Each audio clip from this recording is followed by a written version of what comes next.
அண்மை செய்தியாக பார்த்து வருகிறோம். வெள்ள நிவாரணம் கோரி திண்டிவனத்தில் மக்கள் சாலை மறியலில் ஈடுபட்டிருக்கிறார்கள். 2000 ரூபாய் வெள்ள நிவாரணம் வழங்க வேண்டும் என்று கூறி திண்டிவனம் அருகே பொதுமக்கள் சாலை மறியல் போராட்டத்தில் ஈடுபட்டு வருகின்றனர். அந்த காட்சிகளை பார்த்து வருகிறோம்.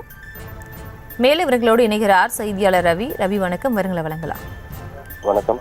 விழுப்புரம் மாவட்டத்தில் பெஞ்சல் புயல் காரணமாக கனமழை பெய்தது. இந்த நிலையில் விழுப்புரம் மாவட்டம் முழுவதும் பல்வேறு இடங்களில் உள்ள நீர்நிலைகள் நிரம்பி வீடுகள் மற்றும் விவசாய நிலங்களுக்கு தண்ணீர் புகுந்து மிகவும் பாதிப்படைந்தது. இந்த நிலையில் விழுப்புரம் மாவட்டம் திண்டிவனம் முழுவதும் பெய்த கனமழையின் காரணமாக திண்டிவனம் சுற்று வட்டார பகுதியில் பல்வேறு பாதிப்புகள் அடைந்தன. இந்த நிலையில் சில கிராமங்களுக்கு மட்டும் தமிழக அரசு 2000 ரூபாய் நிவாரணம் வழங்கியது. ஆனால் விழுப்புரம் மாவட்டத்தில் பல்வேறு இடங்களில் நிவாரணம் வழங்கவில்லை என கூறி பொதுமக்கள் ஆங்கங்கே சாலை மறியலில் ஈடுபட்டு வருகின்றனர். இந்த நிலையில் திண்டிவனம் அடுத்த கொண்டமூர் கிராமத்தைச் சேர்ந்த நூற்றுக்கணக்கான பொதுமக்கள் திண்டிவனம் புதுச்சேரி தேசிய நெடுஞ்சாலையில் சாலை மறியலில் ஈடுபட்டு வருகின்றனர்.